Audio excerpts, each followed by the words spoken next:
Hello সবাই, কেমন আছো? আশা করি সবাই খুব ভালো আছো। গুড মর্নিং সবাইকে। সবাই আছে 9টা। শাশুড়িরা আসবে, ব্রেকফাস্ট করবো, দেন আজকেও বেরোবো। তো গাড়ি মোটামুটি 9:30টার মধ্যে চলে আসবে। তো রেডি রেডি হয়নি, তারপর তোমার সাথে দেখা হচ্ছে। ব্রেকফাস্ট আমাদের চলে এসছে। তো আজকের ব্রেকফাস্টটা ভাবলাম একটু হালকা ফুলকাই করি। তো নিয়েছিলাম sandwich, cheese corn sandwich with double ডিমের অমলেট। বাট ব্রেকফাস্টটা ভেবেছিলাম হালকা করব, বাট অনেক ভারী হয়ে গেছে। দেখতে পেয়েছে চিজ পুরো একদম ঠাসা, আর সঙ্গে কর্ন, আর সঙ্গে এই সুন্দর গল্প শুরু করে দিয়েছিলাম আমরা যে আজকে কোথায় যাব কি না যাব। তো খাবারটা তো দারুণ টেস্টি ছিল। তার সঙ্গে আমরা নিয়েছিলাম 1 কাপ করে চা, কারণ সকালবেলা চা না খেলে ঠিক মাথাটা খোলে না। তো চলো আমরা খেয়ে নিই। ব্রেকফাস্ট শেষ করে আমরা বেরিয়ে পড়লাম ঘোরার উদ্দেশ্যে। একজন রেডি হয়ে গেছে, আমরা এখন লিফটের জন্য ওয়েট করছি, কারণ এখানেই করবে, ঘুরতে যেতে হবে। চলো যাই। তো আমরা বেরিয়ে পড়েছি third day in Jharsuguda Sambalpur. তো আজকেই লাস্ট ডে, কালকে ট্রেন। গাড়ির জন্য ওয়েট করছি, জাস্ট নিচে নামলাম, গাড়ি চলে এসছে। এবার যাবো, ঢুকবো, আর একটু মজা করে নেবো, কালকে বাড়ি যাবো, খাবো দাবো ভালো করে। বেরিয়ে পড়েছি, আমরা গাড়িতে উঠে পড়েছি, তার সঙ্গে নিয়ে নিয়েছি জলের বোতল, কারণ বাইরে গরমটা খুবই বেশি, তাই মাঝে মাঝে জল খেতে হবে, তাই 2-3 বোতল জলও নিয়ে নিয়েছি। তো আমরা এখন যাচ্ছি কলিকুগারে। এটা একটা ওয়াটারফল, সেই আগের দিন যেরকম ওয়াটারফল দেখতে গেছিলাম ঠিক সেরকমই। তো দেখো যাওয়ার আগে রাস্তাগুলো কত সুন্দর, এখানে কত গাছপালা থাকে। তো আমরা পৌঁছে গেছি আমাদের ডেস্টিনেশনে, তোমরা দেখতেই পাবে। আর দেখো কত সুন্দর গ্রিনারি, মানে এখানে সত্যি, যেহেতু এখনও ফাঁকা আছে তাই এখানে পুরো গাছগাছালিতে ভর্তি। তার সঙ্গে গরমটাও কিন্তু বেশ আছে। তো চলো যাওয়া যাক, দেখি ভেতরে কীরকম, কারণ এটা তো আমি ফার্স্ট টাইমই যাচ্ছি।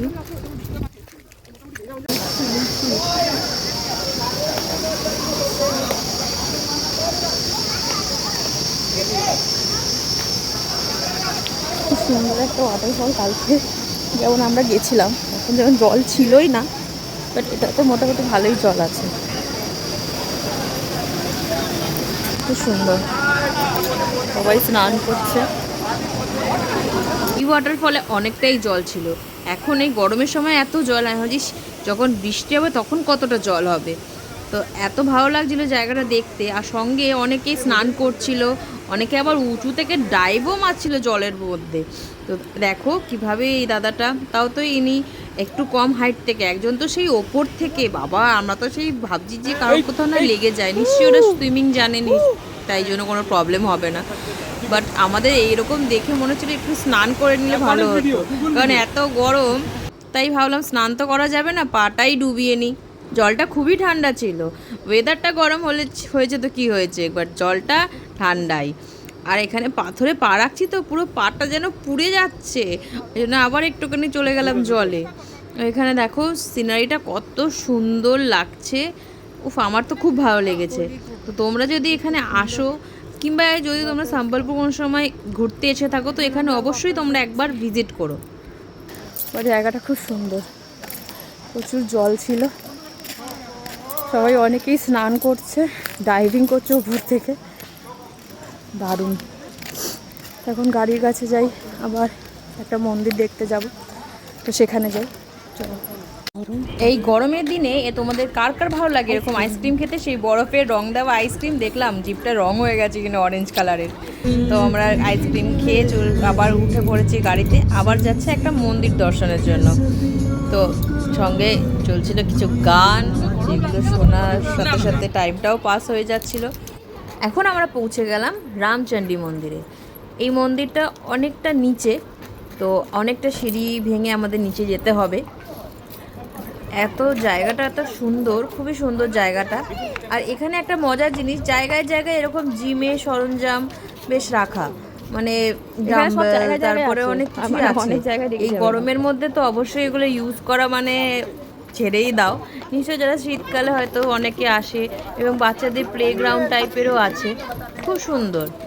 তো আমরা এখন যাচ্ছি, ভাবলাম যে পুজো দিয়ে নেব। আর এখানে অনেক হনুমান ছিল, প্রচুর হনুমানের উৎপাত। তো আমরা এখন পুজো দিয়ে নিয়েছি, তো ভেতরটা তোমাদের দেখাই একবার। এটা হচ্ছে অনেকটা ভেতরে মন্দির। এখানে মানে কথিত আছে যে এখানে রামচন্দ্র এসে মায়ের পুজো দিয়েছিল, এবং এই মন্দিরটা অনেকটা নিচে, এই সিঁড়ি দিয়ে অনেক ঘুরে ঘুরে আমাদের নামতে হয়েছিল। আর যেহেতু অনেক হনুমানের উৎপাত, তো সেই জন্য ভয়ে আর ক্যামেরা করিনি, কারণ কোথায় ফোন নিয়ে পালিয়ে যাবে, ব্যাস হয়ে গেল। তো আমরা এখন পুজো দিয়ে নিয়েছি, এখন আমরা একটু হাঁপিয়েও পড়েছি, কারণ সারাদিন এত গরম, খুবই গরম। তো এখন ভাবলাম যে চলো এবার লাঞ্চটা করে ফেলা যাক। হোটেল আরিয়ানে আমরা খেতে ঢুকছি আজকে লাঞ্চ দুপুরে, হোটেল আরিয়ানি ঝারসুগুড়া। তো আমরা হোটেল আরিয়ানে চলে এসেছি, এটাও একটা রেস্টুরেন্ট কাম হোটেল। তো আমরা এখন অর্ডার দিয়ে নিয়েছি। তো কী কী অর্ডার দিলাম তোমাদের জানাই।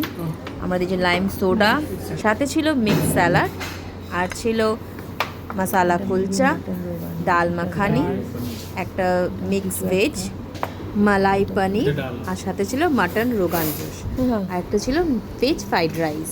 যেহেতু শাসাংদা ভেজ খায়, তো আমাদের ভেজ অপশানটাও রাখতে হবে, সঙ্গে নন ভেজও থাকবে। তো আমি এখন মিক্স ভেজ নিয়ে মুখে পুরে দিচ্ছি, আর সত্যি এখানকার খাবারগুলো জাস্ট অসাধারণ। মালাই পনিরটা দেখো, কি পনিরগুলো কি সফট, আর খেতেও সেরকম দুর্দান্ত, মানে এখনও মুখে লেগে আছে, এতটাই ভালো খাবার। এখানে আরেকজন খাওয়া শুরু করে দিয়েছে মাটন দিয়ে ভাত, তার তো ভাত না হলে চলে না, সেই জন্যই নেওয়া হয়েছিল রাইস, মিক্স রাইস। তো মাটনটাও দেখো কত সুন্দর। তো আমাদের লাঞ্চ হয়ে গেছে, লাঞ্চটা সত্যি খুবই দারুণ, এত সুন্দর লাঞ্চ খেলাম যে পুরো মুখে লাগার মতো। এখানে অবশ্যই অবশ্যই তোমরা একবার ট্রাই করো, মাস্ট রেকমেন্ডেড।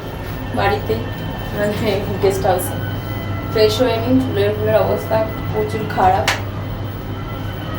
খুব ভালো আজকে লাঞ্চটা হলো, সত্যি খুব, মানে কালকের থেকে বেস্ট আজকের লাঞ্চটা, আর খুব মজা হয়েছে। তো এখন চলো ঘুমে যাই, ফ্রেশ হয়ে নিই, তারপরে ইভিনিংয়ে আর কোথাও যাবো না, এমনি আড্ডা মারবো, গল্প, কারণ কালকে বাড়ি ফেরা। তো শেষ রজনী আজকে ঝারসুগুদায়, শাসাকের সঙ্গে বসে একটু চা আড্ডা হচ্ছে। শাসাক কিছু বলে দে অ্যাটলিস্ট আজকে। শশাঙ্কটা খুব লজ্জা পায়, সেই জন্য আমরা ডিস্টার্ব করলাম না, ও একটু পেছনে লাগছিল আর কি। তো এখন যাচ্ছি ডিনার করতে, বেশ অনেকক্ষণ গল্প হলো, চা খাওয়া হলো, এখন চলো ডিনারে যাই। ডিনার অর্ডার দেওয়া হয়ে গেছিলো আগেই। তো ডিনারে ছিল আজকে আমাদের মিক্সড ফ্রাইড রাইস, আর সঙ্গে ছিল মাটন কষা। মাটনটা একটু ডিসঅ্যাপয়েন্টেড, বাট খারাপ হয়নি, কিন্তু মিক্সড রাইসটা দারুণ ছিল। শেষ পাতে ছিল আমাদের সেমুই। আমাদের ডিনার ডান, অনেকটাই রাত হয়ে গেছে। মাটন আর ফ্রাইড রাইস খাইয়েছে শাসাঙ্ক, একটু ঝরানোর চেষ্টা করছি, চলো ঝরাই। তাছাড়া সুইট ডিশ ছিল হচ্ছে পায়েস, ও খাইনি, মানে সেমুই আর কি। তা আমি খেয়েছি। এখন একটু হেঁটে নিই, হেঁটে এক্সারসাইজ করছি আর কি। আর কালকে আমাদের ট্রেন, সকাল সকাল ওঠা আছে। হ্যাঁ 11টার সময়, সকাল 11টায় ট্রেন আমাদের। সকাল 11টায় আমাদের ট্রেন। তো মোটামুটি এখান থেকে 1 ঘন্টা আগেই বেরোতে হবে, বেশিক্ষণ লাগে না, 30 মিনিট মতো লাগে বললো, বাট তাও জ্যাম ট্যাম থাকবে, 1 ঘন্টা আগে বেরোনো বেটার। ব্যাস চলো ঘোরা ছুটি শেষ, ছোটা শুরু কমন ডায়লগ। চলো আজ ভিডিওটা এখানেই এন্ড করছি আমরা। হ্যাঁ, গুড বাই, গুড নাইট, কাল দেখা হবে ট্রেনে। টাটা। শেষে কিছু ফটো তোমাদের জন্য আমি দিয়ে দিলাম। আর আমার ভিডিও যদি তোমাদের ভালো লেগে থাকে, অবশ্যই like, share, comment and subscribe করে দিও আমার চ্যানেলটাকে। আর কে কোথা থেকে দেখছো আমার ভিডিওটা, অবশ্যই কমেন্ট বক্সে জানিও। Tata, by.